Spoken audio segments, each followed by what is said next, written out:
I really don't want to be fined because we're supposed to have this stuff cleared up in front of the office. Bell didn't fire the snow shoveling guy too, did they?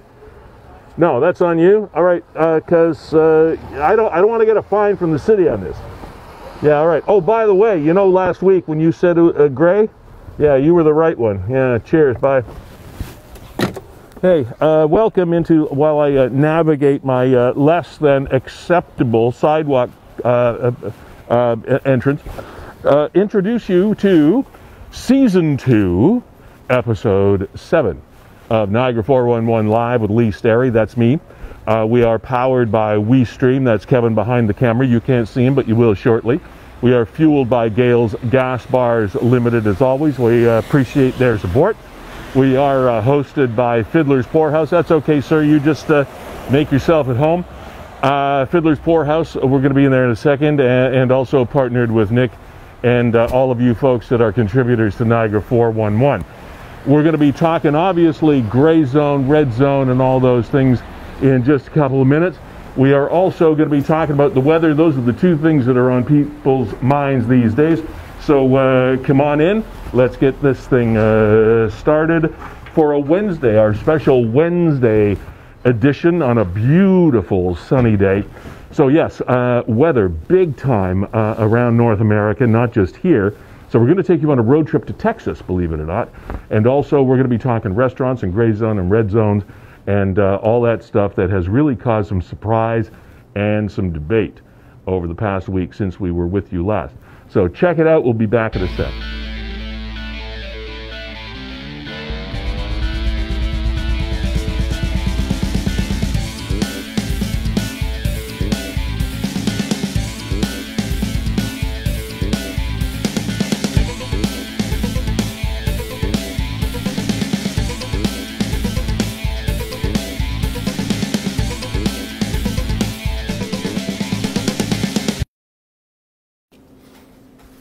Hey, how you doing?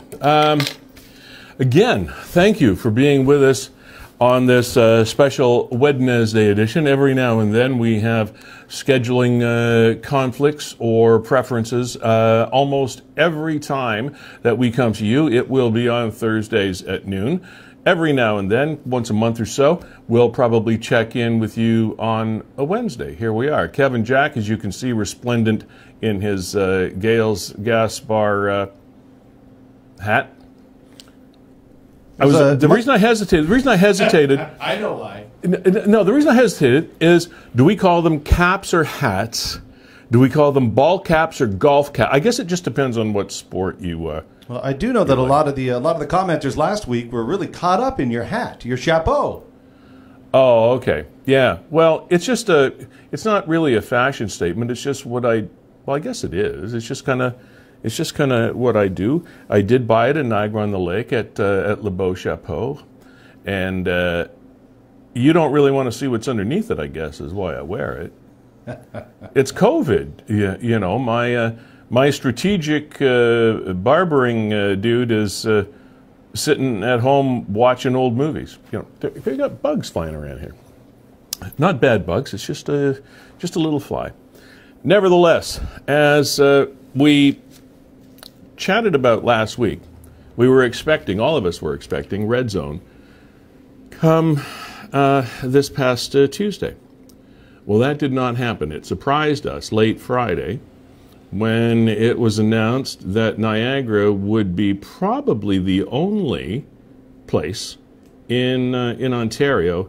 I mean, you can't really count Toronto and Peel and York and those supposed hot zones that they keep talking about. But outside those, Niagara was placed in the gray zone when we went back to the zone system as of late Friday, and it kicked in on Tuesday. It caused a lot of people a lot of surprise. As you know, Dr. Hergy, our acting medical officer of health for the Niagara region, was subjected to what I think most of us would agree is unacceptable treatment in social media and otherwise. It's one thing to disagree, as people say, but, and you can fill in the blank, you may not agree. Dr. Hergy, Kevin and I were talking about this before the show. Just to throw it out there, not saying that I believe it or not, because I don't need the slings and arrows of outrageous fortune knocking on my door. However, he might be the one that's right. He was concerned about opening too early. He always said that. And the Ontario government is listening to the medical officers of health from the various regions. And it was his position, as most people believe, that his advice to the provincial government was, hey, we need to wait. We need to slow down. We need to open in grey. And he's not even sure. I'll bet in his heart of hearts he wouldn't have even wanted us in grey.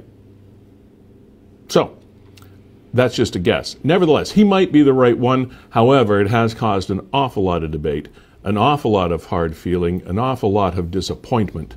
And one of those people that expressed a lot of that disappointment and perspective was the Mayor of Niagara Falls, Mr. Jim Diodati. And we thought we'd bring to you a comment, or numerous comments, that Mr. Diodati had in an interview with CTV News this week. 27 Ontario health units today marks the lifting of the stay-at-home order put in place by Premier Doug Ford's government on Boxing Day. In some cases, it means a return to haircuts, in-person dining, and workouts at the gym. All affected areas are returning to the color-coded system used by the government prior to the lockdown. Let's bring in now the Mayor of Niagara Falls, Jim Diodati. Mr. Mayor, your region, by the way, good morning to you. Your region is opening in the gray zone, meaning that the city will only partially reopen today, yet your neighbors around you are going to have more restrictions eased. What does it mean for the people who live and work in your area? Well, good morning, Marcia. And we're quite caught off guard by this gray zone restriction order, simply because we're all following the provincial protocols. And based on those, we should have been in red. So our case count as of yesterday, we only had 23 new cases. So we're doing quite well, trending downward. But what it means is restaurants will not be able to open at all, at least for the next 2 weeks. Essential businesses will be up to 50% capacity. Non-essential retail will be up to 25%. So it's a little bit of a crack where the door's opening a little bit, but my concern is not just the physical health, but it's the financial and mental health. So many of these businesses, and we say businesses, but they're our friends, our family, our neighbors, they're hemorrhaging. They're trying to put food on the table for their families, and they're not sure what to do. So I mean, we're going to follow the restrictions, but we were quite surprised and caught off guard, knowing we're the only region in the province that would be in gray.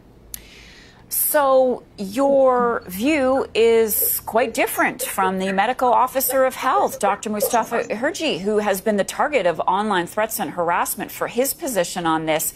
How much communication has there been between his office and yours? You say you're caught off guard by this. Yeah, well, all of us were, I can tell you, we had a mayor's call last week, and we were all anticipating, and this is the 12 mayors and the chair of the region, we were all anticipating red. We knew we were actually borderline orange with our numbers, so we were surprised. And I mean, I do want to point out, I know some people have been taking some cheap shots against Dr. Hergy, and it's okay to disagree. It is not okay to disrespect. I know people are frustrated, they're exhausted, they're anxious. There's no time and there's no need for hate or threats. We're better than that. So I was quite disappointed to see that. I understand people are upset, but that's not how you handle things. So yeah, the communication, it could have been much better.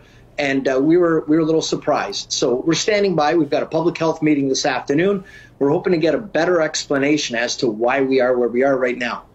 Yeah, I can sense your disappointment. So how long do you think then that you will be in the gray zone, and what sort of questions do you want to ask Dr. Hergy?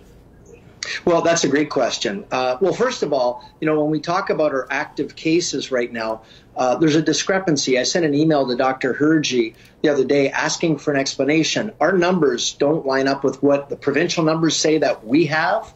So it's a little frustrating when you're looking at the data and the metrics and you're trying to rationally explain why we're in gray. So he sent an explanation email. I've got a lot more questions and concerns about how we're getting here. Of course, our number one priority is safety, absolutely, and the health of the people, especially the older people, the people that are vulnerable, and the frontline workers, absolutely. But having said that, we're trying to understand at what point can we start to open things and start to save some of these people's lives and livelihoods. And the interview goes on to mention a few points. And it always interests me when politicians say, and of course they're going to say that, we would all say it in the same situation, is that our number one priority is the health of blah, blah, and on it goes. And one wonders if that is actually the case. We would like to believe that all of our interests, all of our priorities are centered around people being healthy. However, subjective positions come into play when, yeah, I really want people to be as healthy as possible, but I also don't want to lose my livelihood and lose my business. And there tends to be an awful lot of disbelief that that sector, the hospitality sector, is where a major problem is. That seems to be where the rubber hits the road. Is there's no data for some people and most of us actually that say, hey, this is a real trouble spot. This is what's going to get us back into round 3 of this thing, or wave 3, or whatever terminology that you want to use. Coming up at 12:15, we're almost there right now. Coming up at 12:15, Chris Rigas is going to be joining us. Chris is with United Hospitality Niagara, the group that has banded together, a group of hospitality people and restaurateurs, etc., that do not agree with Dr. Hergy's assessment of what is required here in Niagara. They do not agree with the fact that we should have opened in the gray zone, and they are lobbying continually to have those positions altered.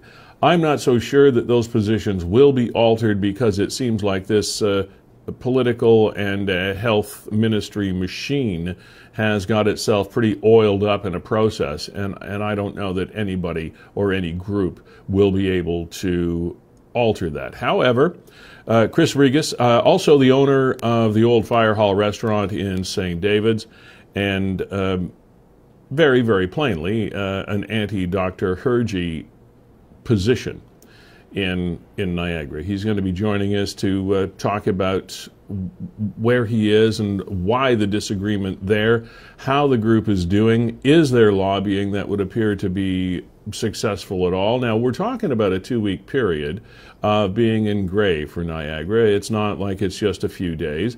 They said that we began gray yesterday, and in 2 weeks it will be assessed. So I am assuming that 2 weeks from this past Friday, we will have an announcement as to what the next phase will be for the region of Niagara. One of the other issues is the fact, of course, we're the only ones. Hamilton's red, and there are a lot of numbers that don't add up for folks. There was, interestingly so, in spite of the fact that there was no place else to go in Niagara but walking along the rapids or along the cataracts in Niagara Falls. If you saw some of the videos, there were massive numbers of tourists walking around and driving around Niagara Falls just to see the falls and have a day out and do some strolling, and there were a lot of folks in pretty close proximity to one another. And I found that interesting because there's no place else to go. They can't go to a restaurant. I guess they could do takeout or whatever. But there was no place else to go other than that wonder of the world, which is Niagara Falls. And I suppose when you've got a family day and a long weekend, that is enough for a lot of families. So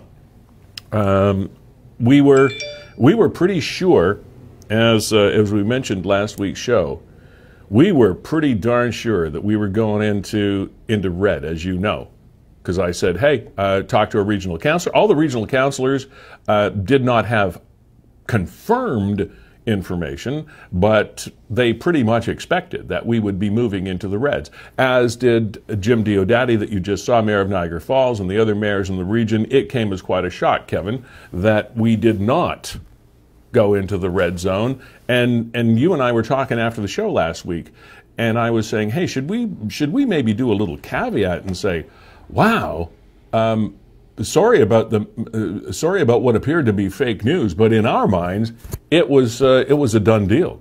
Yeah, not just ours.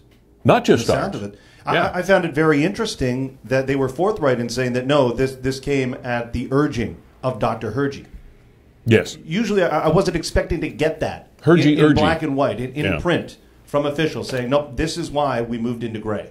Seems to fall on one man's shoulders. If you are a provincial politician or leader, i.e. Doug Ford, are you going to listen to the medical officer of health from a region, or are you going to listen to the naysayers that own restaurants? Of course you're going to listen to the minister or the regional health expert. Of course you are. So, because that's the safest place to be. That is making, it's like the quarterback. You want the line to protect you. So the line in Ontario for the medical, for the premier is the medical officers of health, all lined up in front of him. This guy says red, this guy says gray, this guy says green. Hey, who are we to disagree with you? So I can't put this at the feet of the provincial government, irrespective of what party you are. I couldn't care less what party you are. The fact is, if you're the person in power, you are going to be listening to the medical officer of health for that region. And that was Dr. Hergy's position. Joining us on the program, Chris Rigas. He is with United Hospitality Niagara, a group of restaurateurs and hospitality providers that are pushing back on where we are right now. Also the owner of the Old Fire Hall restaurant in St. David's. And great spot. And Chris, welcome to the program. Thanks for coming on and spending some time with us today.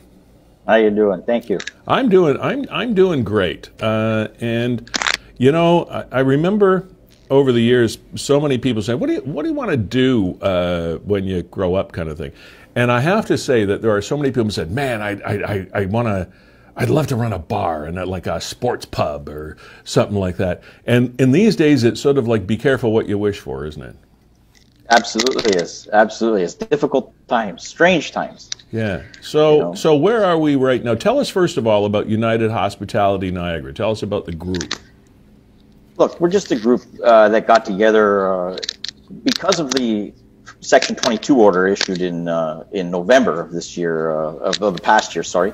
That restricted dining between only amongst family members at a table and reduced the amount of people you could do at a table when we were in orange stage, and that had a severe effect on our dine-in business locally here.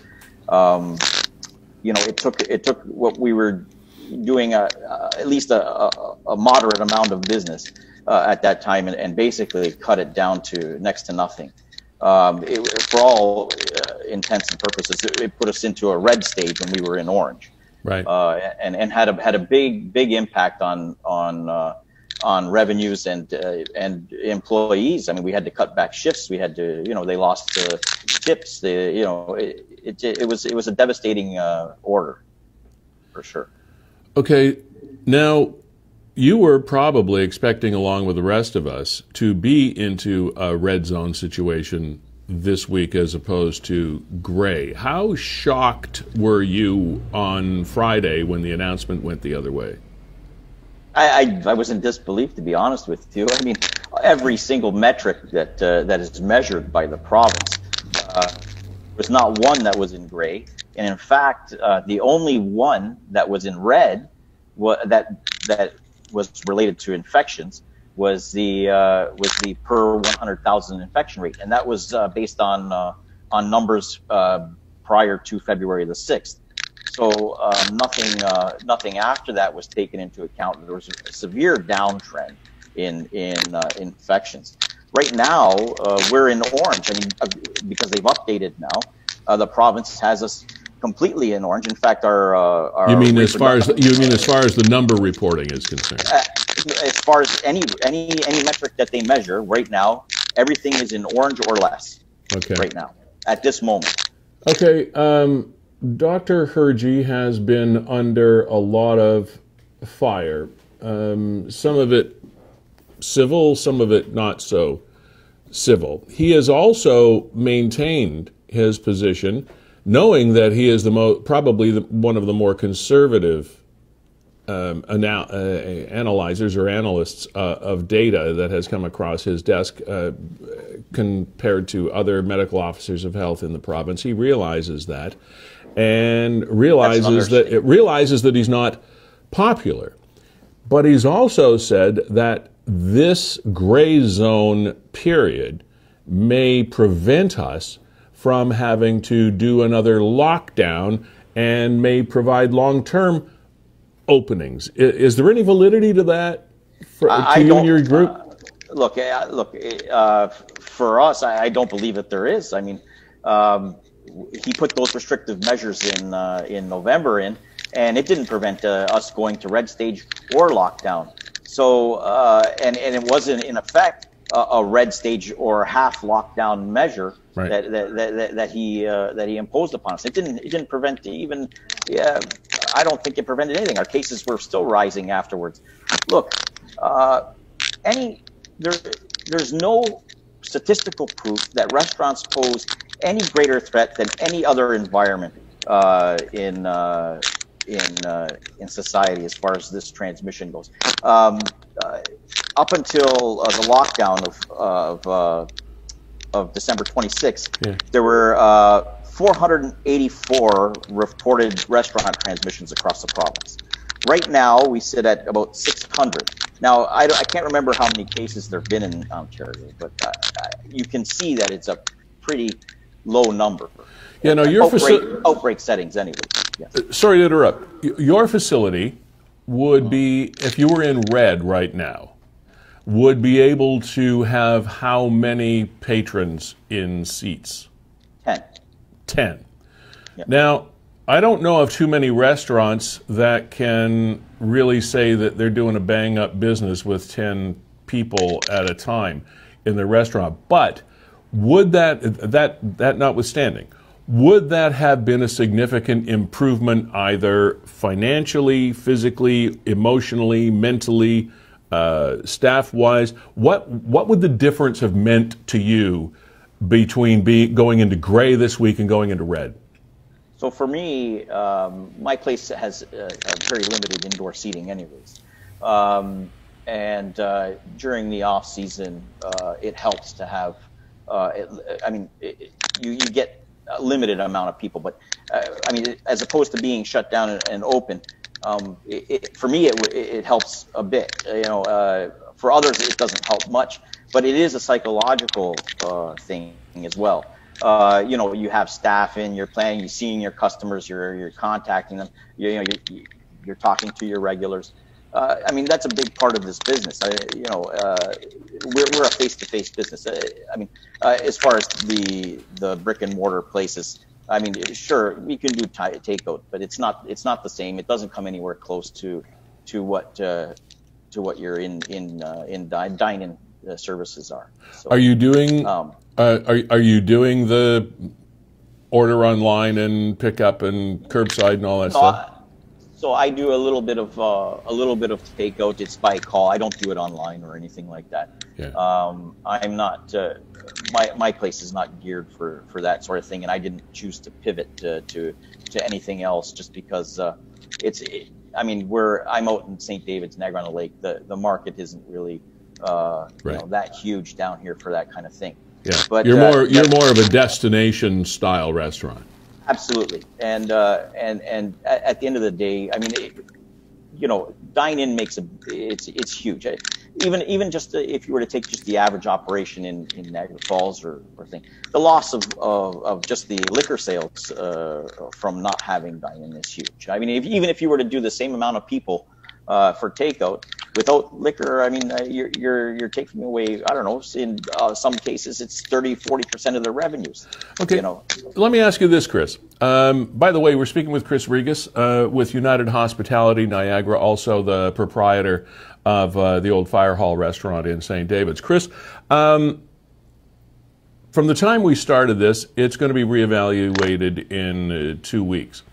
Is your goal with United Hospitality Niagara as a group and individually to change things sooner, or is it your way of lobbying to ensure the fact that we move forward into a more hospitable zone, if you will, in in 2 weeks? What are you trying to accomplish, and what sort of feedback have you received? Look, I think our position is that COVID doesn't have magical powers in Niagara, and that doesn't spread more prolifically than it does anywhere else in restaurant settings in the province. So all we really want is to follow provincial guidelines. They were set out for a reason. I don't think that we're a special case. I think that we do a pretty good job. I thought that Dr. Hergy said that back in November. In fact, I think he stated that restaurants weren't a significant source of transmission. It seems that he's changed his tune now. But I just don't believe that that gray is necessary. And quite frankly, I mean, we're in orange and green in every metric. So look. Okay. I can't even get 50 people inside anyways. I'm not doing this for me. I mean, the whole industry as a whole is suffering greatly here. People can't pay their bills. They can't pay their mortgages. They can't pay their car payments. They're really struggling, the people who work in the industry. So, that's a public health crisis all on its own. Chris, right, I might be asking you a walk-on eggshells question here, but I don't think I'd be doing my job if I didn't. Sure. What's your perspective and or comment on the fact that the founder of your organization resigned this week? Resigned from? He was on a board he resigned from a downtown board in St. Catharines, and he's stepping away for a little bit. Look, Mark is a good guy. He's very passionate. He made a mistake. We condemn completely any violent comments towards the doctor. We're not interested in that. That's not what we're here for, and those things only serve to diminish our point of view. That's not anything that anybody wishes on him. Nobody wishes harm on him. I think but I think that there's also emotions running very hot right now. I mean, drowning people lash out, right? They flail about. And there are some people who really are feeling like they're drowning, and we have to understand that point of view as well. Although it doesn't excuse that kind of behavior. That's not something we condone in any shape or form. But at the end of the day, we have to understand where people are at.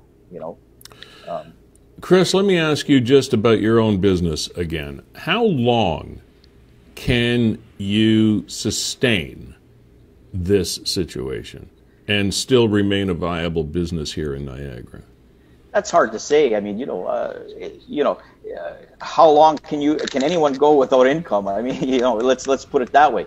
Yeah. So, I wonder, how long could Dr. Hergy go without income? Could he give up his salary for a year or two, or for 6 months or for 8 months, or could you or anybody else on the street? You have to. There has to be some understanding here.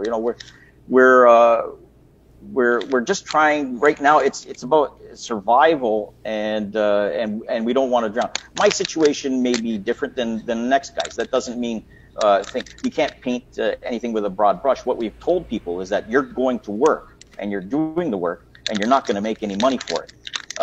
That's it. So all we're doing is paying bills, pushing money around. We're not. There's no real income here. When you were operating at full capacity, how many people did you employ? 8. How many are working for you now? Right now, 1. Other than how many are working right now? So we put them on layoff and we call them in for a couple of hours here and there whenever we can give them a little bit. I mean, if you part-time, I've got 3 people working right now. Okay.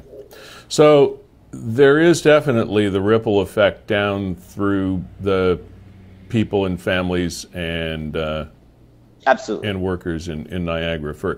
And you're one of hundreds and hundreds of thousands. I think there's 1,200 food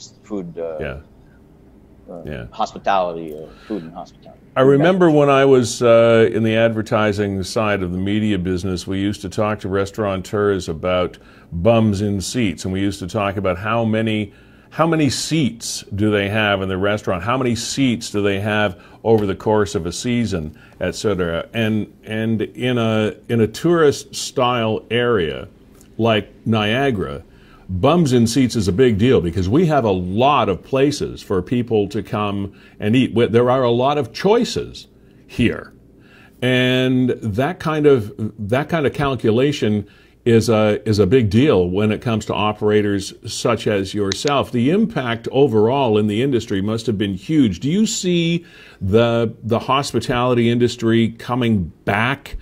Let's say we could snap our fingers and COVID is gone. Do you see a big snap back, or do you still see a longer-term impact on your industry? Well, I think it's going to be quite a struggle, especially initially, to come back to some sense of normalcy as far as sales and revenues go. I mean, I think the economic impacts alone will dampen any recovery just there. And then going forward, there's always that skepticism still amongst certain amounts of population. They're going to be timid maybe to still come out.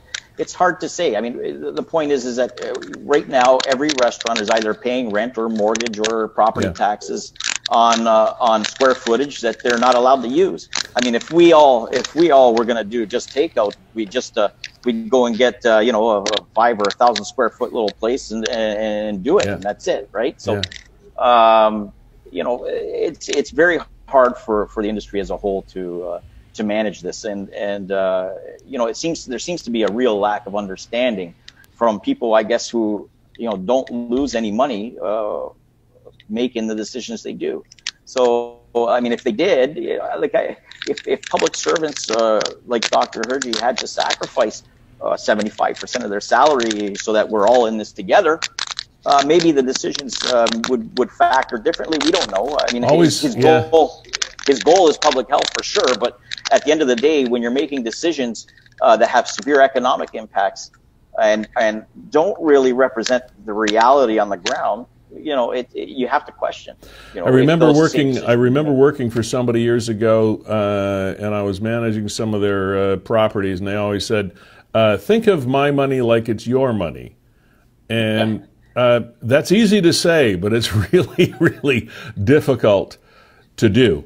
As far as you are concerned, judging by the metrics, you've referred to this a few times, and then we're going to let you go, Chris, but you've referred to this a number of times as far as all of the metrics that you are familiar with as far as the numbers in the Niagara region is concerned.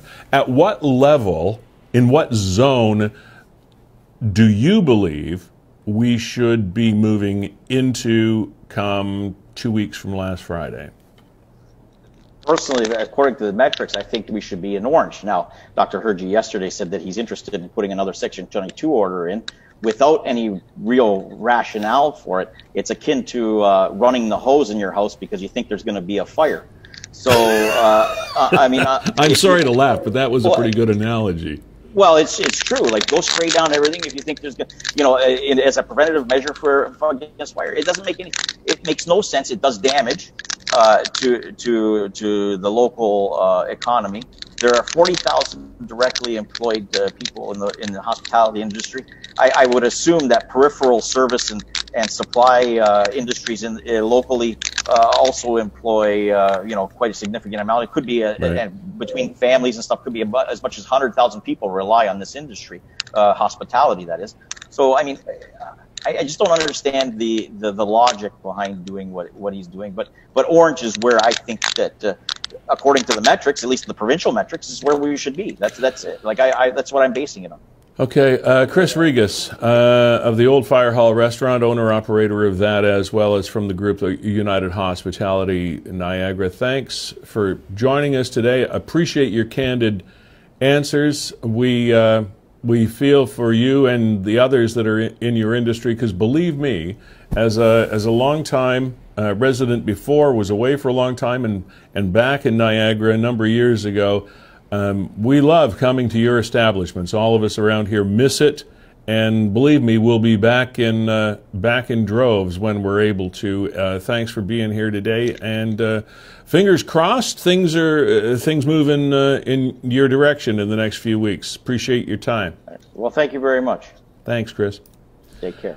I have a feeling that there were quite a number of other comrades of Chris's from the United Hospitality Niagara organization that were viewing the last interview. And might I remind you, or anyone else, if you have a comment on what you just saw, or an opinion, or something you'd like to share with us, you can do so. If you have a look at your screen there, you will see, just click the Zoom link in the post while you're watching this program, and we will be more than overjoyed to have a chat with you and hear your perspective, be it one in support of or in against anything that was said here on the program. So Kevin will get you all set up and we'll have a chat. No, I'm on board with that. They'd love to see people just hop in the program. Yeah. It's kind of the design of the show. I know we mention it quite often, but we schedule guests, but that doesn't mean you can't come on at any time. Sometimes that's our response to people when they say, well, how do I get on the show? Well, it's so easy. You can come on anytime. It's easy. We are not it's not like trying to get on the Tonight Show or a national newscast. We are your local conduit to your friends and comrades and family and friends, etc., in Niagara. All over the place is the fact that it's the easiest contact you'll ever make, and all you have to do is make a click and you're here.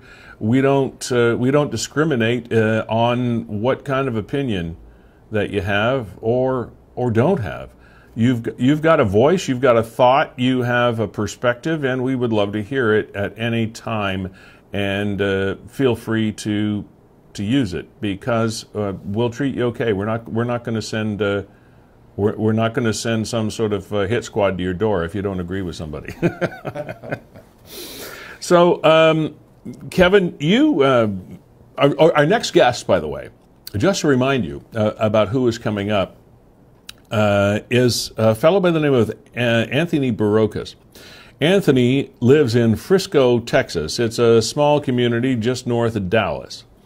And you're saying, what the heck are you talking to somebody from Dallas for? Well, if you've been watching Canadian news over the last little while, and you've been living in Niagara, we have experienced our biggest winter event. That's what forecasters like to call it. It was a winter event. We call it a storm and a pileup or whatever it is of snow, etc. over the last little while. It's been massive. I know I've got some interesting muscles that have made themselves known or after the last 24 hours of shoveling the driveway. No, I don't have a snowblower. I do the old-fashioned thing. So yes, if somebody in Canada during the winter is talking about winter conditions in Texas or someplace else, you know it's got to be a big story, because it's winter, get over it. I remember when Toronto was trucking the snow from downtown Toronto and trying to find a place to put it, and everybody was whining. And the people in the West, I was in Winnipeg at the time, the people in the West are saying, oh, poor Toronto people. What a bunch of whiners.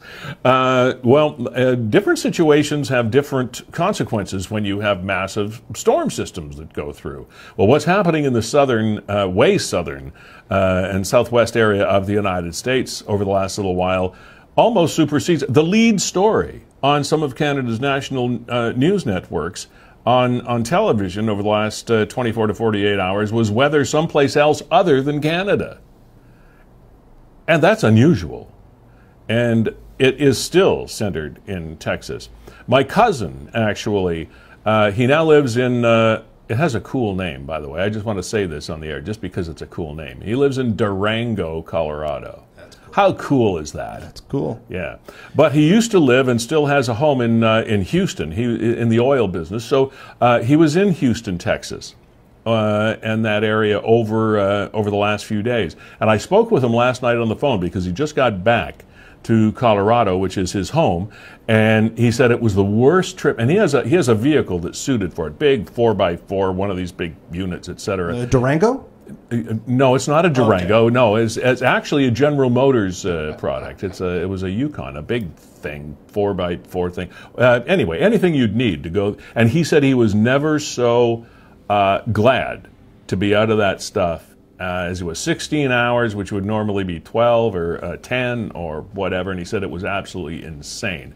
Went through a couple of towns down there that had one snow removal vehicle. One. So the thing about our winters is we're kind of prepared for it. There, it's really bizarre. You know what I was thinking yesterday, Lee, that somebody needs to invent? We need an Uber app for snowplows. Oh, that would be cool. I saw so many posts on Facebook and Kijiji and social media, people asking, who are these plow people? Where are they? Yeah. Wouldn't it be cool if we just knew where the people were, either Come on to my foot, street. And of course, they can ramp up pricing as the snow falls. Yeah. There's a guy's not going to drive from Niagara Falls to St. Catharines to plow out our driveway, but for all we know, there's a guy 2 streets away that would do it for us. That'd be a good idea. Because people were offering money yesterday. I mean, there's no option, right? I mean, so much of it fell. Yeah. If you didn't stay on top of it, if you let that full 30, 35 centimeters come down, you're pretty much foobarred. One of the other things that came out of the conversation yesterday with my cousin are things that we don't think about. Their power grid is not set up for the kind of stress that comes on, like a lot of the people in Colorado and places, they don't have air conditioning as men. Nobody has an air conditioner in their house. But then when all of a sudden people start buying air conditioners when it gets hot and humid and sticky and crazy, the power grid can't handle it. Same thing with this cold snap and the snow and all the rest of it that goes with it. People are trying to do things with heaters and space and all this stuff that they're not used to using. The power grid collapses. And that's why there are still millions of people down there without power. We take it for granted. We have heaters and furnaces and air conditioners and all that stuff that we need. So that's sort of the qualification for why we're going to be talking with. That was a long qualification. Anthony is in the green room. Oh, he's already here. And the Zoom room that everybody is welcome to join. But I think you could wait a couple more minutes to get kind of what we're going to talk about on the rest of the show. And we'll get the polar plunge to get to and some of the other odds and ends that we're making the rounds on Niagara 411. On Niagara 411 this week, absolutely. So what do you want to go to next? One of the things, do you want to do the plunge? Oh, I was thinking, okay, yeah, sure. Or do you want to do the fellow that we want for shootings? Or let's save the badass for later. Yeah, I know. That's kind of I mean, that was in Welland, a shooting. Yeah. Right there at Lincoln and Prince Charles. 24-year-old shoots a 22-year-old. Crazy. And then the comments on Niagara 411, they were a fire. Yeah. I don't know if you... But yeah, the polar plunge is a little more smiley than this that. This is a nice story. And we send kudos out to Sergeant Gross of the Niagara Regional Police. The polar plunge is coming up. All the proceeds to Special Olympics Ontario, which is great. And we had a video on Niagara 411 of Sergeant Gross promoting the polar plunge. While Kevin is looking for that, I do want to once again thank our partners in this program. Gales Gas Bars, fueling the show for, since its inception, actually, here at Fiddler's Poorhouse. We thank them for being along for the ride, and if you want to find out about how you can benefit by being a long-term and or short-term but consistent member of the Gales Rewards program, all you have to do is go to gales.ca. It's all very simple. Also, Dave Mukparian, one of those struggling entrepreneurial restaurateurs in Niagara. Thank you so much for giving us access to your wonderful window here on St. Paul Street in St. Catharines. And if it weren't for us here, there wouldn't be anybody here. But they do, by the way, online ordering and pick up and work with Skip the Dishes and those apps that will get their wonderful food to your door. So you can certainly take advantage of what Fiddler's Poorhouse has to offer. And also, of course, Nick at Niagara 411 and Kevin and his team at WeeStreem, Kevin, Jack, and WeeStream, for bringing this opportunity to connect Niagarans to Niagara every single week and through different aspects as well. One of the reasons, by the way, that we are here to you on a Wednesday is because Kevin has an important task tomorrow, an assignment to cover your Conservation Authority meeting, correct? So yeah, I'll be streaming the NPCA board meeting. The full authority meeting tomorrow, so conflict with the program. But that's okay. Yeah. I mean, that's the one thing with social media and with this program and others is the fact that if you happen to not be able to catch it all today, it's there forever. We are out there in the ether forever. You can come back and watch anything that you missed on WeeStream or Niagara 411 or live stream Niagara.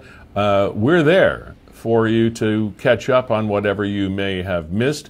And I mean, the Conservation Authority has been in the news a lot over the last number of years, as you may remember. And WeeStream is one of those organizations that will help you keep up to date with that group. So absolutely. Yeah. Absolutely. So they're live streaming that tomorrow. And what time does that tomorrow? 9:30 a.m. If okay. people want to catch it, it's on the NPCA webpage and on their YouTube channel and all that. Now, do you know the context here of the polar plunge before we plunge into the polar of Dallas, Texas? I'm not sure what you mean by context, but the polar plunge. Why is he doing it? Well, raising. It's a fundraiser. Okay. Well, here he goes. Okay. There's Sarge getting out of his kayak.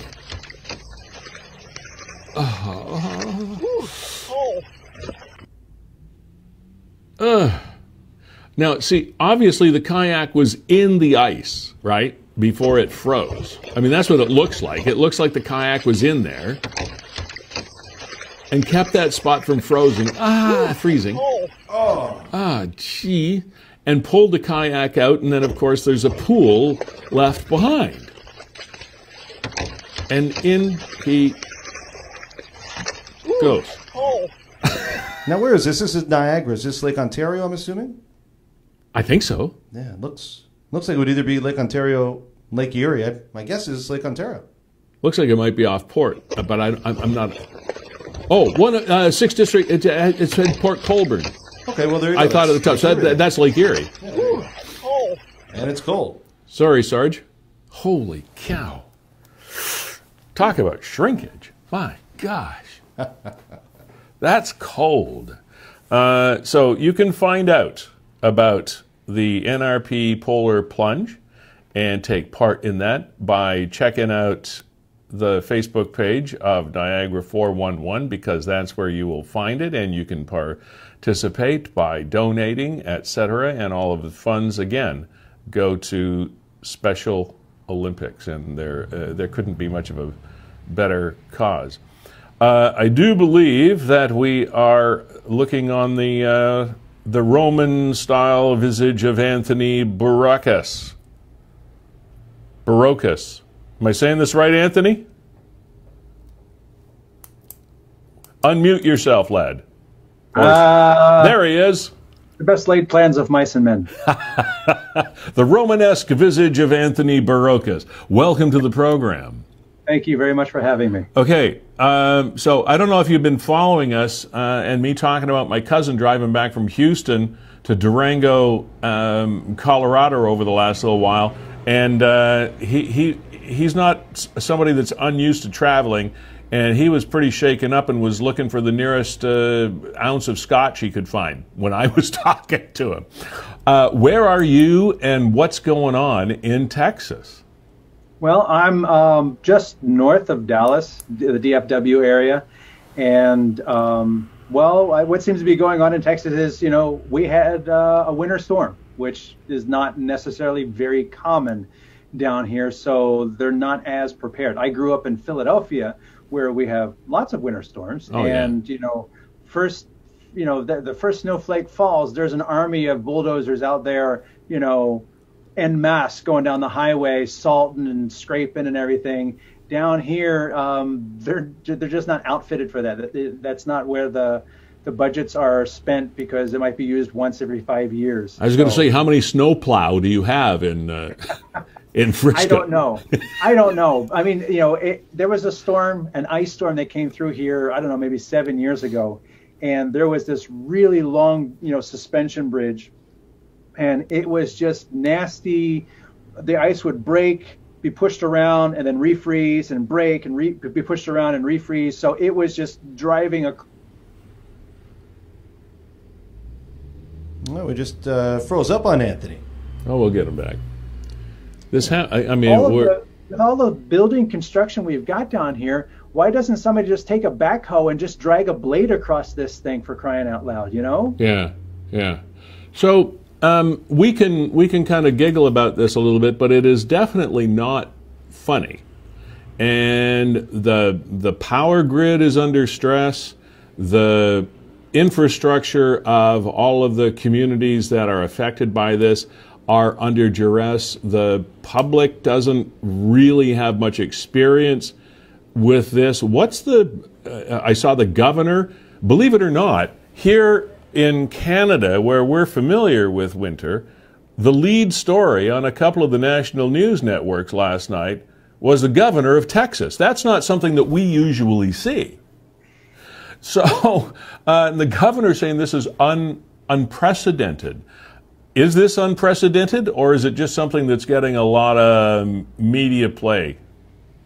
I guess it's kind of a double-edged sword. It's unprecedented in that, like I said, we don't really get winter storms down here very much. And technically we only caught the tail end of this thing. This storm extends all the way up to the Great Lakes, and we're on the very bottom tip of this thing. So the snow and ice that they were forecasting for last night actually passed to our north, and we didn't get anything in DFW really, but another dusting. But by and large, you want to talk all of North Texas, because there's a lot north of DFW as well, and there's the Panhandle where obviously they get socked a lot more up there. Unprecedented in that it's not something that's part of probably their long-term planning.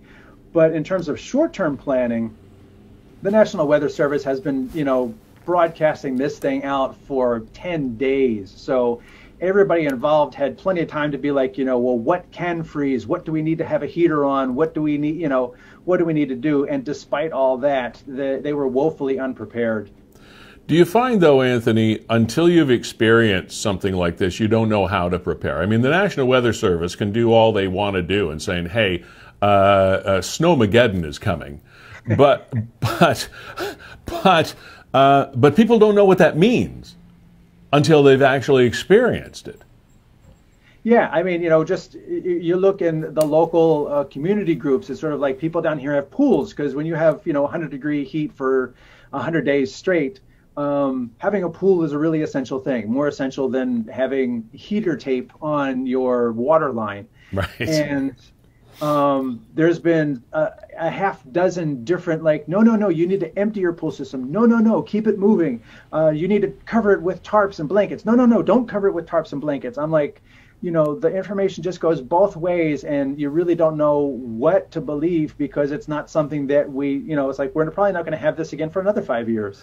Taking this to what some people might say is a 30 or 40,000 foot view and longer term look at this. Has there been discussion in areas of Texas, be them political or social, RE, whether this is connected to, and here we go with the air quotes, climate change?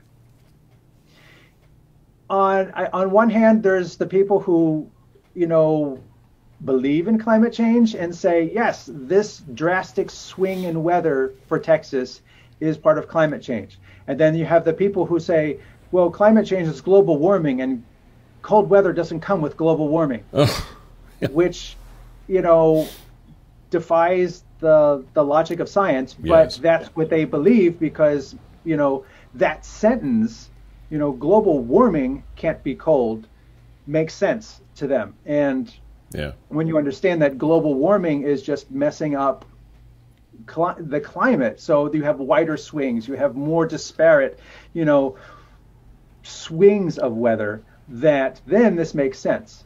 Yeah, I heard a report in which someone said that the only thing that Al Gore did wrong was calling it global warming. That term global warming has been a misnomer for so long that it should have always been climate change. It should have never been global warming, because it gives everybody sort of a conception of exactly what's going on.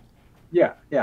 I mean, technically, mathematically, he might be right. The water temperatures across the planet going up a couple degrees, more water is being melted, oceans may rise, and at the same time, you'll have people who are like staunch defenders of the military say, we need to, not be sucked into these, climate change things, whereas the military itself is saying water levels are going to rise and we need to adapt our bases and airports for this.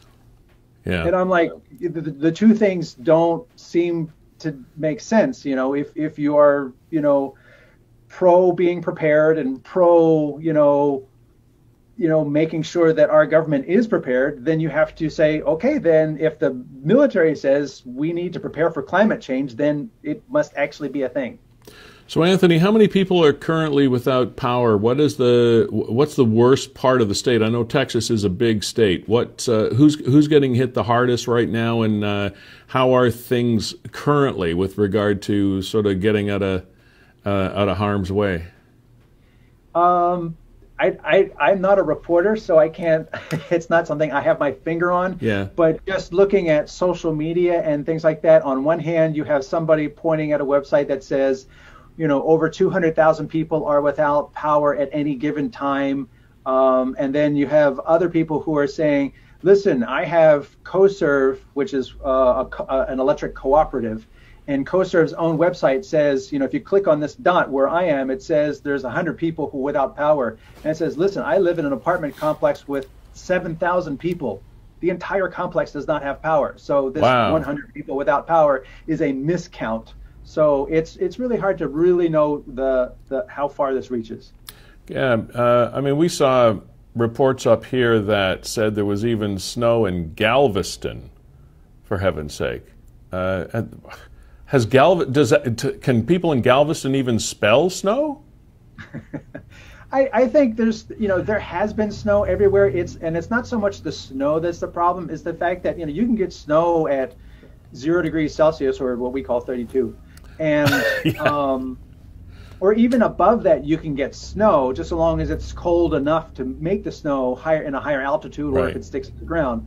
But it's when the DFW actually registers the lowest temperature since 1860 or something like that, 1800s, where we went to -1, which I don't know what that would be in Celsius, but 30. Well, you went to -1 Fahrenheit? -1 Fahrenheit at DFW Airport, so that's at least, -20 Celsius, I think. Yeah. And that type of temperature for several, it's a prolonged. It takes a long time to get down there, and then a long time to get back up. And pipes are freezing. The infrastructure just is not built for that. No, it's not. It's just like my wife is German, and in Germany, this past summer they had a heat wave. That was, we're talking these big swings in weather, and they've never had this type of heat. And people had to go out and get window air conditioners because their houses are not built with air conditioning because it never gets that hot. Yeah, and then again, just like we were talking about earlier, the power grids get overwhelmed, and you start having power problems. As far as somebody living in a house in a neighborhood that might have got a bunch of snow, do they even have shovels to do, or is it like, how do they clean their driveways? Well, I mean, we take that for granted. We all have snow shovels. I have shovels because I lived in Pennsylvania, and we brought them with us. Okay, well, you're an exception. Yeah, I am an exception. Although they make really good, for raking up large amounts of leaves, they're really good for that. Okay.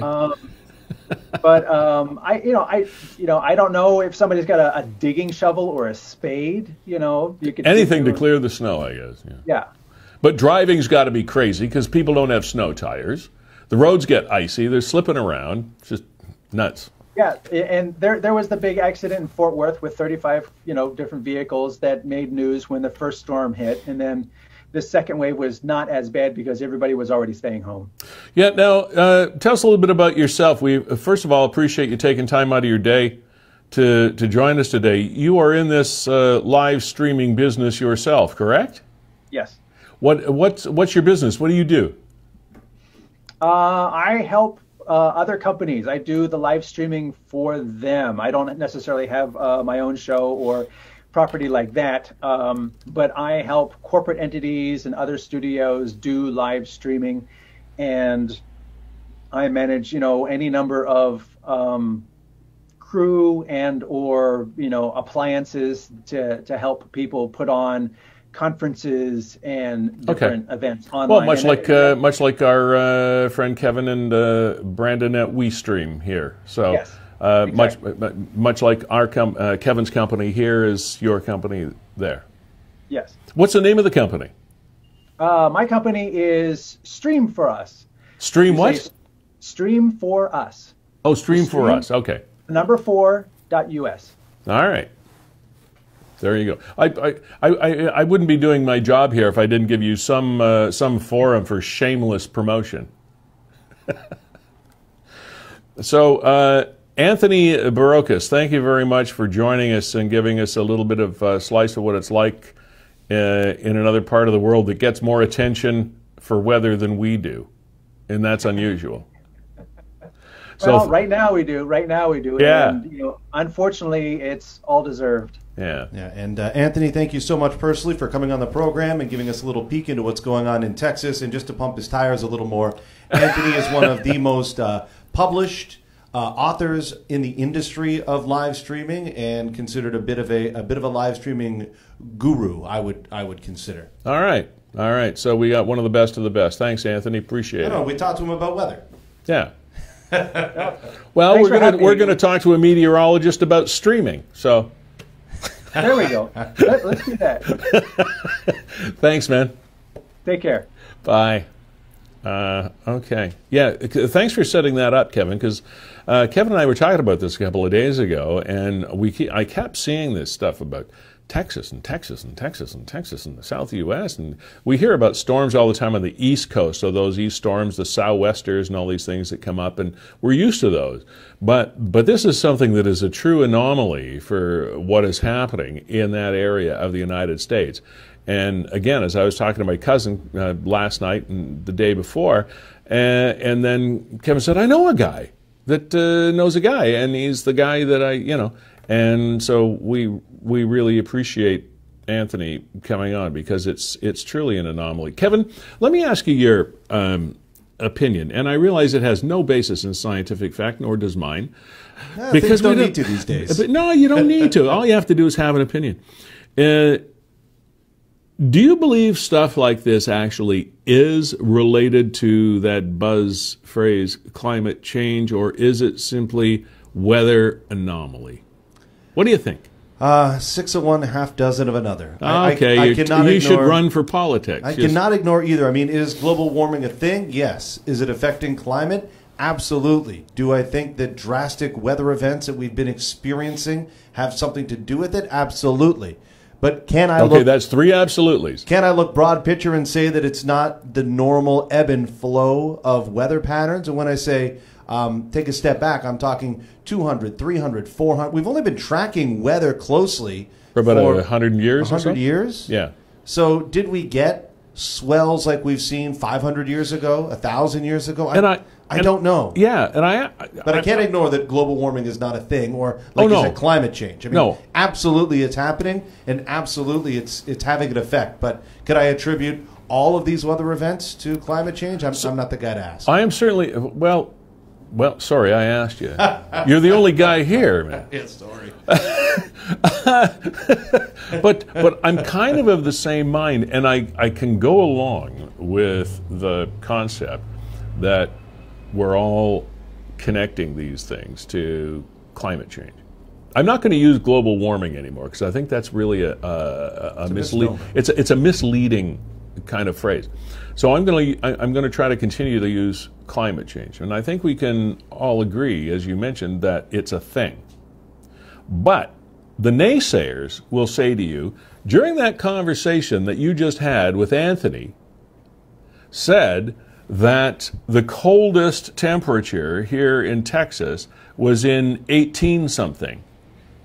And it was minus 1 degree Fahrenheit, about minus 20 or whatever it is, do the math, Celsius.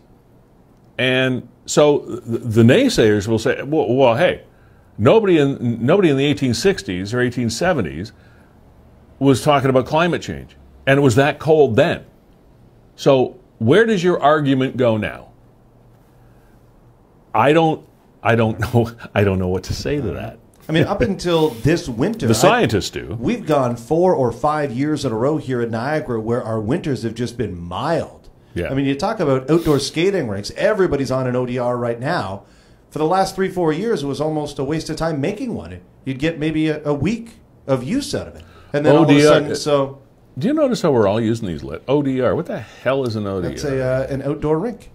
Outdoor rink.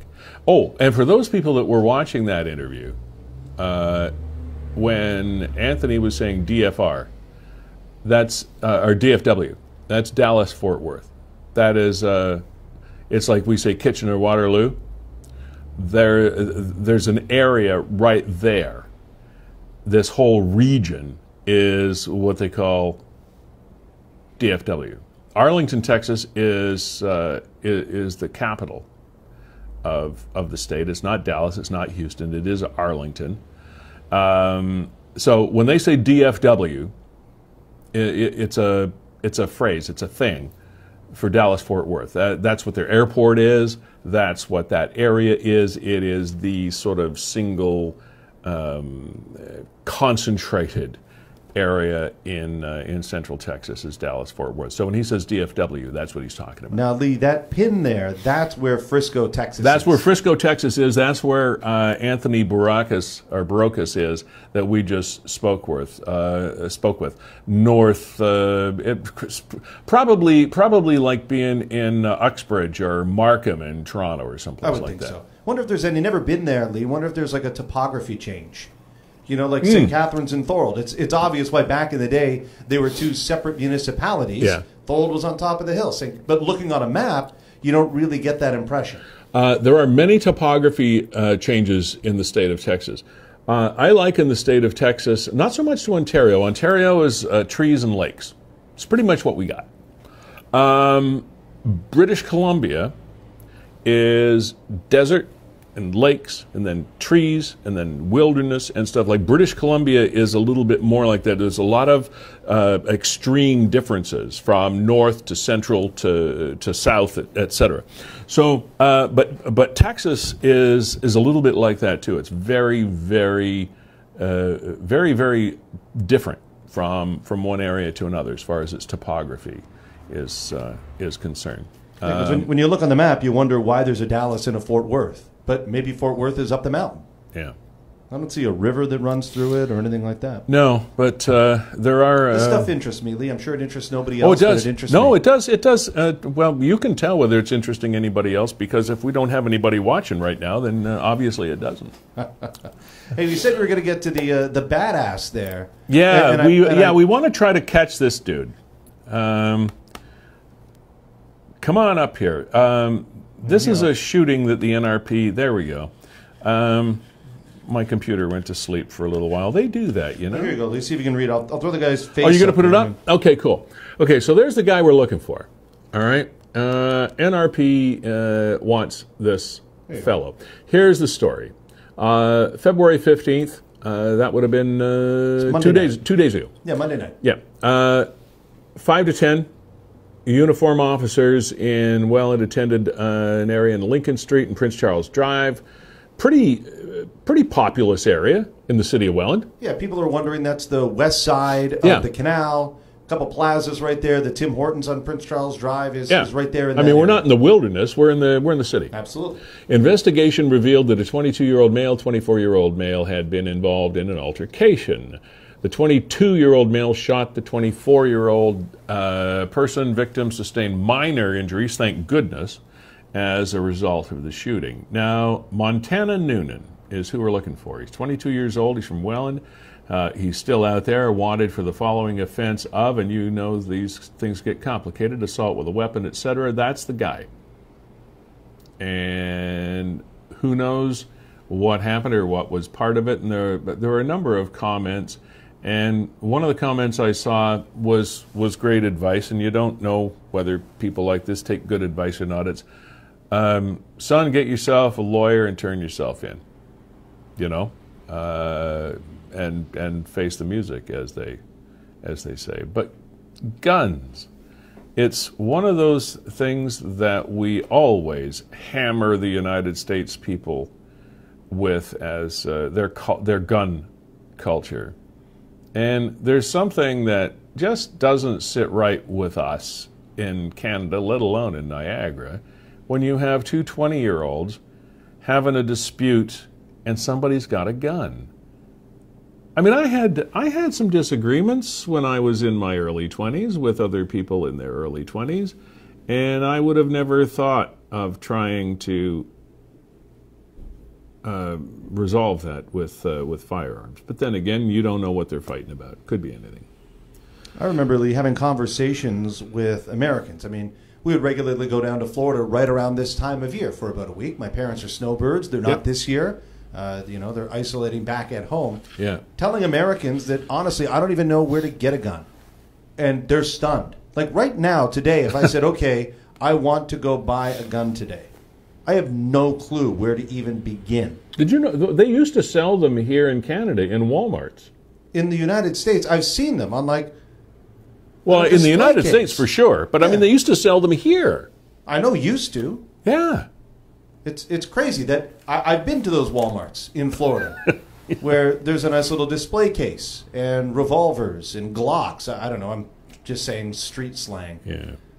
Well, there's the other thing too this week about Canada doing a buyback of assault weapons, people that own assault-style weapons here in Canada.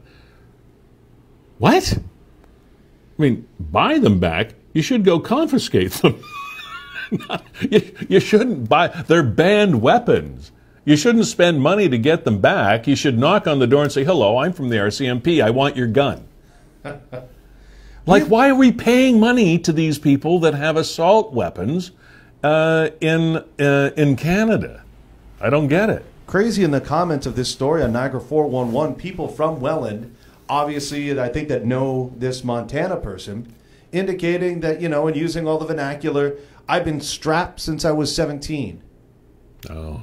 That freaks me out to think that that's part of the underbelly and culture here in Niagara. Yeah. That there's people that are gun-toting members of our society. Are lost, fallen through the cracks, Absolutely. turned the wrong way, mistreated, have a crappy way of growing up. This guy here, 24 years old, right? Shot the 22-year-old, or is it the other way around? Other way around. 22-year-old So this shot guy's the 24. This 22 kid's years old. 22. 22 years old walking around with a gun. Yeah. It's nuts. Yep. I mean, in every generation, though, they've been there. The outlaws of the world are. It's nothing new. Here's your comment right there, Lee. Safest and smart, yeah, that's one. Safest and smartest thing for this kid to do is get himself a lawyer and turn himself in. He's lucky it was minor injuries, and that's true. However, and that's very logical, Tara, and it's common sense. Unfortunately, common sense is not all that common. And if this young man originally operated from a platform of common sense, he may not have had a gun in the first place. So hopefully he'll respond to your comment and do that, because we don't need any more dead kids by cops or any other way out there. Yeah, a lot of people went to elementary school with him. Crazy. So this is not now, and that goes to another thing, Kevin, is the identifying of people or young people, children, I don't care at what age, of whether they have issues and can we spot future problems from some of our kids and maybe turn them in a different direction. What do we miss along the way that ends up with the production of a 22-year-old man with a gun? What do we miss? What could we catch, and when could we catch it? And I'm sure teachers would have a lot to say about this, because I'm sure that they could go a long way to trying to highlight young people in classrooms that they see as a potential problem down the road. It's a very complex problem. I mean, it's an easy question to ask, but it sure is a hard one to answer. But anyway, that's the guy we're looking for, that the NRP are looking for, and hopefully it comes to a peaceful, non-violent conclusion. One of the big stories of today, and oftentimes we talk about scams on this program. As a matter of fact, I got a telephone call 2 days ago, and it was one of those calls, someone pretending to be from the Canada Revenue Agency, saying that there had been or there is an investigation being launched against my social insurance number, et cetera, et cetera. Well, I hung up because I know that's not true.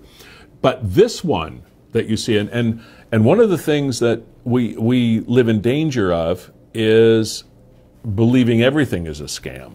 Now, this one is a real story. Canadians, and noticed it on Niagara 411, obviously, as you can see there. Canadians are getting alerts from Canada Revenue Agency saying their email has been removed. Is anyone in Niagara experiencing this? Well, there are a lot of people, apparently. If you have, give us a call. Give us a click on that Zoom link on the post and come in and talk to us, because I'd be interested. I haven't met anybody yet that's gone through this, but apparently there are thousands of people across the country, including here in Niagara, that are getting information from the CRA that their email has been removed from their account. And at first I thought it was just another scam, but it is not just another scam. The CRA has received, apparently as the story goes, they have received information that they may have been hacked yet again. You remember numerous times when hackers get into the data banks of CRA and are able to compromise the information of millions, thousands, millions, whatever, of citizens that are in their data banks.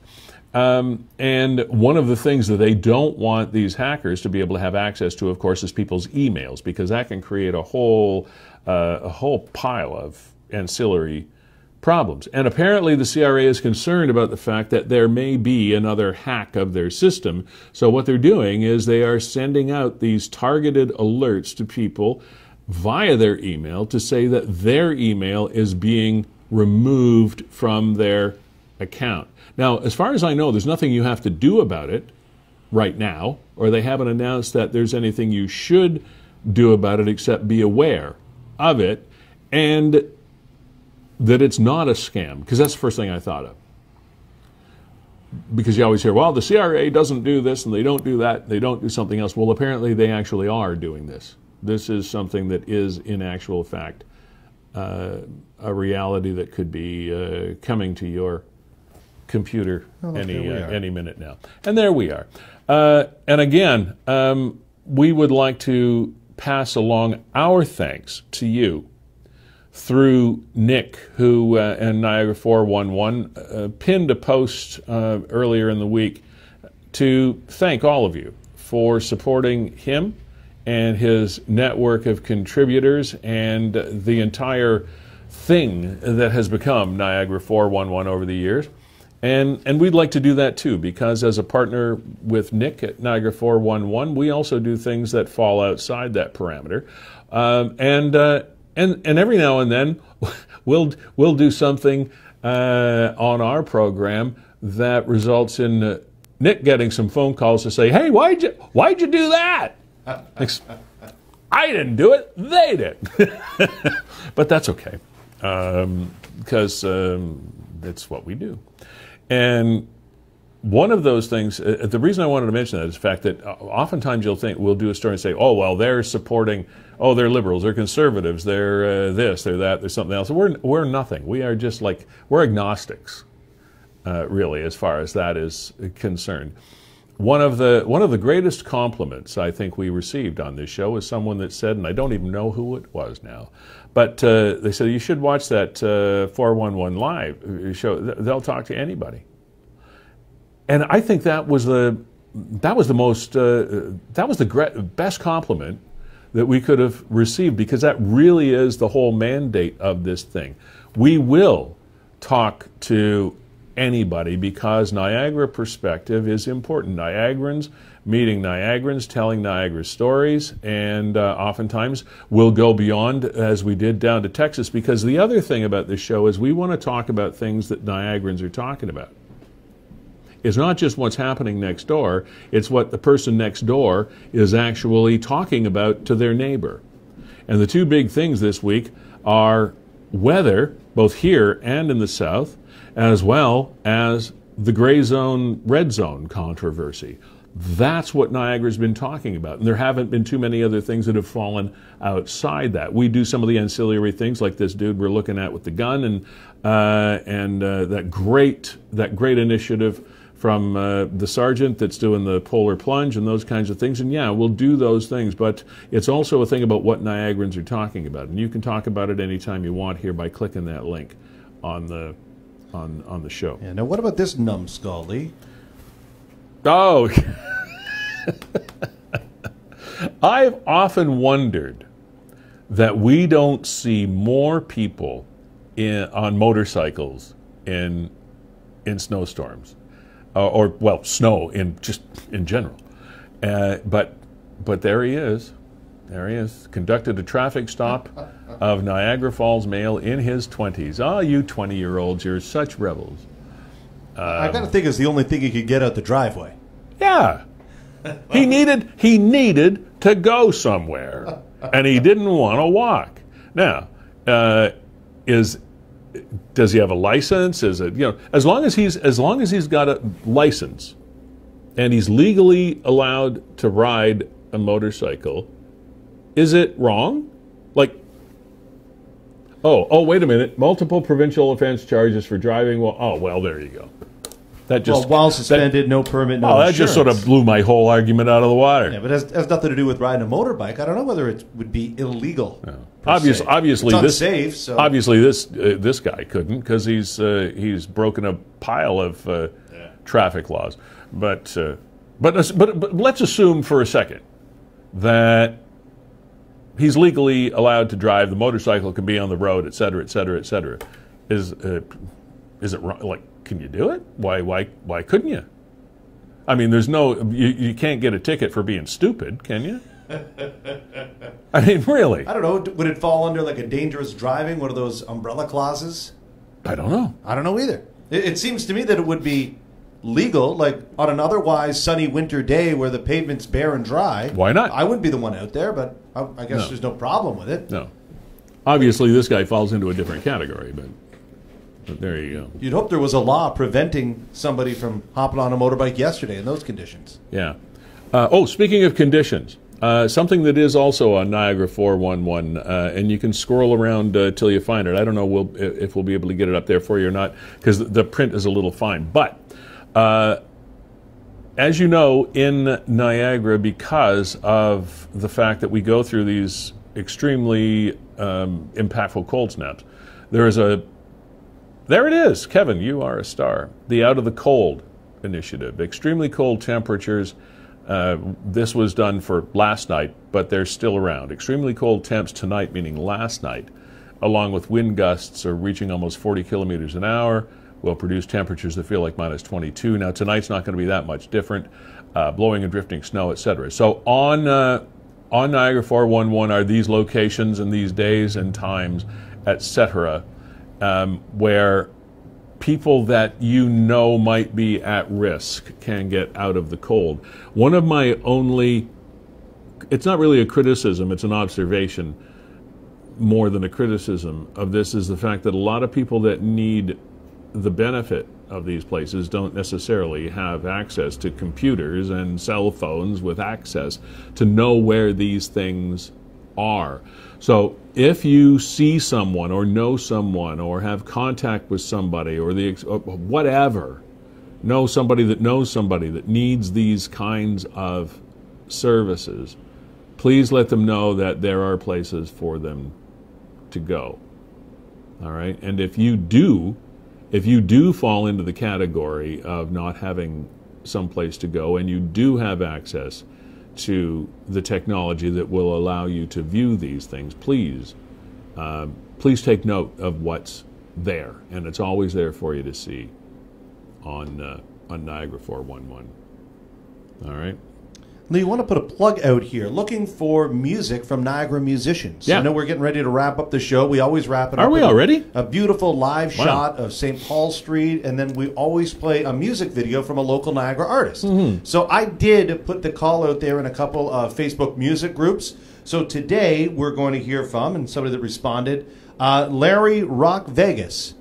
And his song Better Days. It's all right. All right. Local guy said, sure. All right, how about you play my video? All right, fine, I will. So he contacted you? Well, I put a post out there. I know. I saw the post. Absolutely. He replied And in he the responded? post and put a link to Awesome. his video. So just like that, he's on the show. That's great. So if you're in a band or you know somebody that's in a band, maybe your nephew is, and they actually have a video put together, send us the link. Leave it in the comments. There's so many ways to get it to us, and then we'll feature it on the program. And before Larry Rock Vegas? Yeah, Larry Rock All Vegas. right. and Before we Better get to LRV, that's cool talk for Larry Rock Vegas. I want to talk. You were talking about cold and et cetera, and one of the things that I wanted to mention last week that I saw out in Netherby Road area in the Black Creek Stevensville area, there is a sort of a man-made pond there, and I think it was like a drainage pond, big one. And I was going to visit my sister actually out there, and I noticed there were two white, I don't know whether they were from the region or whatever, but they were two little white cars, and they had orange lights blinking on the top, and they were pulling people off this reservoir / pond / drainage, whatever it was, that people have skated on and played hockey on for years and years and years. And there were like 10, 12-year-old kids or whatever. Not that many, actually. It looked like a handful. It looked like there were more bylaw officers, actually, than there were people. And they were being pulled off the pond, obviously for COVID reasons, not because it's private property, but nobody ever paid any attention to whether kids skated on the pond or not. But they were being yanked off anyway, which led me to wonder how people are making out with their skating. And it reminded me of, and I'm not trying to out anybody, but Kevin found a place actually to skate. He goes through withdrawal if he can't play hockey. 100%. Yeah. So he found a place that he could actually, and he's looking more clear-eyed. His complexion is a little bit better. Got in some exercise. Got a chance to skate a little bit. Oh my gosh, it was therapeutically, absolutely therapeutic. It's weird though, because the laws and the enforcement seem to vary from municipality to municipality as to some people clamping down and saying you can't get it together.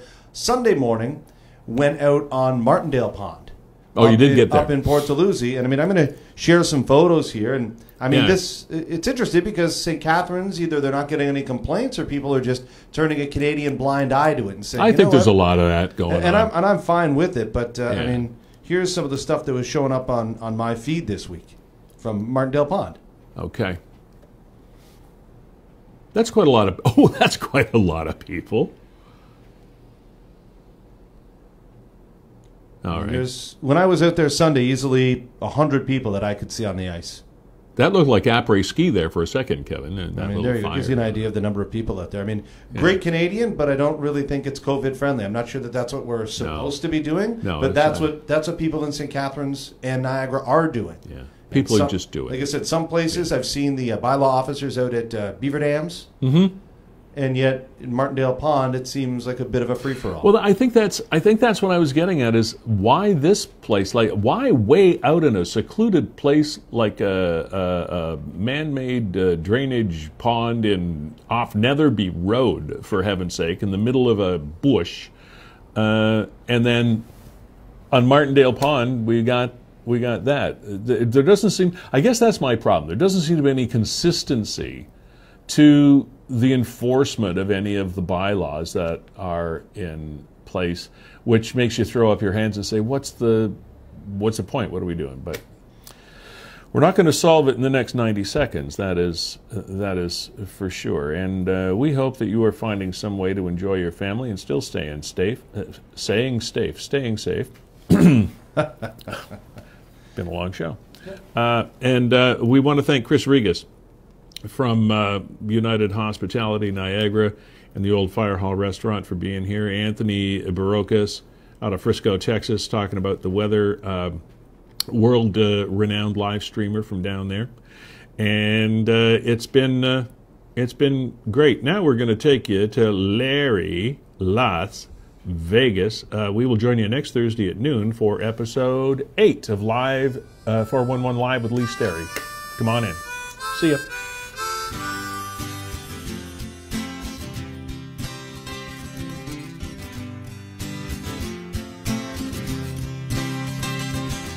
Sitting here licking all my 2020 wounds, picking up the pieces of the year. I've been homeward bound, somewhat sound, everybody down. There'll be better days ahead. It's what my mama said. There'll be better days for me and my friends.